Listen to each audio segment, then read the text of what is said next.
गोदान भिडिअ फिर से बरायहरनाय थालायबाय देलाय मालाय दिनैलाय मा प्रग्राम ओरैनो बिमा फिसा बोराय बुरै साथामजों हेपि बार्थडे बानायनो नागिरदों जेबो रावखौबो लेङाखै रावखौबो लेङा ओइ साजायबाय होनदो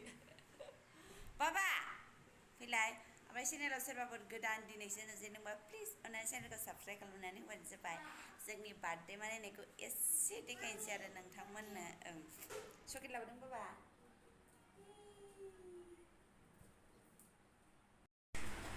नै केकआबो एसे गाराय खालामबाय बोरैबा लाबोनायाव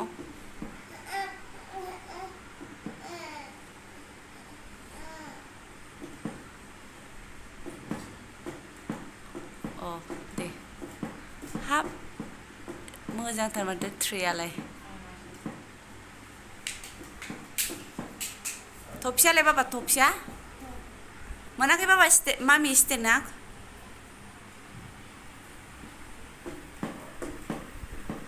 जानला मोनला बानायसाबनोसै रावखौबो लेंनो सोलाबा जायगाबो थाया नालाय बेखायनो आगोलाय बानायबोबाय नालाय नेबा स्टेनाव दोननानै जोङो हानोसै आरोखि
जा बाबा जा बै खावसेयालाय केकआबो फिसाखा बेसेबां आधा केजिल'खा नालाय ओमफ्राय ओरैनोथ' दिल्लीनिफ्राय साबसिनथारलै नोङो जा आं मोजां मोनदों केकखौबो खेबसेनो जाजोबबा उदै आइदिनो बिमानिबो बार्थडे जाबाय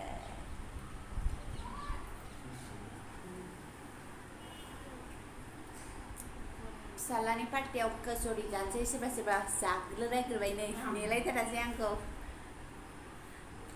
हाबा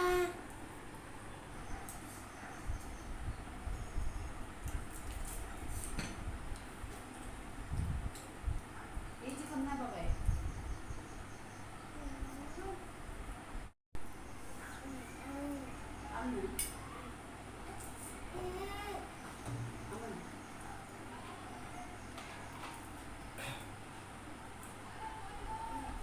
चकलेट गाहायाव राननो हरबाय आं मामिखौ गरनै गरनै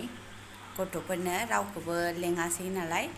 ओमफ्राय ओरैनो जासाबथोंसै गथ'फ्रा ना होमबा गोजोननो आन्था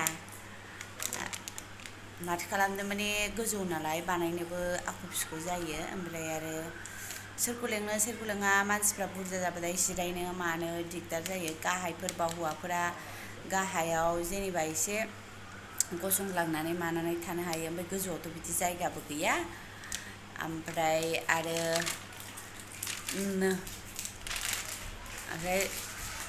मा होनो बयनिबो न'खराव साब्रै साबायाथ' जाखायो गथ'फ्राथ' बयनाबो सानै जायो नालाय ओमफ्राय बोराय बुरै बिदि जायो आरो साब्रैयाथ' नर्मेलखा ओमफ्राय साब्रै होमबा जायो ओमफ्राय सोरखौ लेङो सोरखौ लेङा जायो लेंबाथाय गासिखौबो लेङाबाथाय रावखौबो लेङा नङा होमबा बेखायनो बानायासै माथो खालामनो लोगोफोर ओरैनो नोंथांमोनजों शेयार खालामबाय नङा होमबा गावबाव दंमोन आङो हस्पिटालाव एडमिट जानानै दंमोन सना रुफा होनांगौब्रा ने लोगोफोर आरामथार बिस्रासो मालाय खमसे खमथ' बोसोरे बोसोर दा नै बिनि बार्थडेआव सना होबा आरो मा होनो नेक्स्ट आरो मास मोनसेयाव सानै गाहाम होनाय खमसे खमथ' गोदोनाफ्रानो ओरै बुंफबलायनांगौ दाबायदियाव एडमिट जानानै दंमोन नाबा सानसे सिगां एडमिट जादोंमोन इमारजेन्सि फारौ जानानै गरम बोथोराव मोनायाव 21 थारिखआव फारौ बेदर आरो जुननि गरम ओमफ्राय जानानै मानानै आरो मिनिनानै होबाय ओमफ्राय हस्पिटालाइज जाबाय लोगोफोर ओमफ्राय दाबायदिबा एडमिटमोन आरो ओमफ्रायथ' आरो गथ'खौबो बेबायदिनो बेमारा एसे बै समावनो जाखांहांखादोंमोन ने नङा एसे हमहांनो हाखादोंमोन ओमफ्राय होमबाबो एखे क्लियार मिथियाखै आरो मानो होनबा उन्दैयाव बै समावनो हासुवा जाखादोंमोन ओमफ्राय आइसिइउआवबो हरसे दोनलायदों आरो गावसोर नायनानै ओमफ्राय आंबो दै लोङाखैमोन नालाय ओमफ्राय बिमाफ्रा बुरजा दै लोंनांगौ गाइखेर दै लोंबासो माने हासुदैया एसे हासुदै जाहैयो नालाय बेखायनो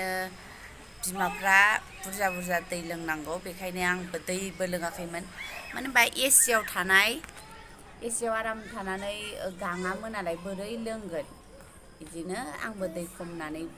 खम लोंनायखायबो हासुनाया खम जादोंमोन ओमफ्राय बेमाराबो दंखायोमोन बांद्राय मिथियाखै खिन्थु हमनो एसे हादोंमोन आरो ओमफ्राय जेबो नङा ओमफ्राय हामफिनबायमोन आरो बै समाव क्लियार जाफिनबायमोन ओमफ्राय बेखायनो जेबो नङा डक्टरा नर्मेल नों दै लोङैखायनो जादों बिदि होननानै हगार हरबायमोन आरो ओमफ्राय उनाव 8 मासाव मिथिबाय ओमफ्राय आरो करुना बेमारबो जोबगोदानमोन नालाय हस्पिटालखौ आंसो फार्स्ट खेवनाय बायदि जाहैबाय माने बे हस्पिटालाव करुना बेमारखौ ज' दोनदोंमोन आरो आंनो फार्स्ट हस्पिटालखौ खुलिनाय जाहैबाय दे बाबा जों सानैजों रावबो गैखायामोन जोंनो फार्स्ट जे दिनखालि खुलिदों ओइदिनखालिनो एडमिट सानाव फुङावबो हस्पिटालाव थांखादोंमोन ओमफ्राय गाबोन फैदो होनखाबायमोन आरो डक्टराबो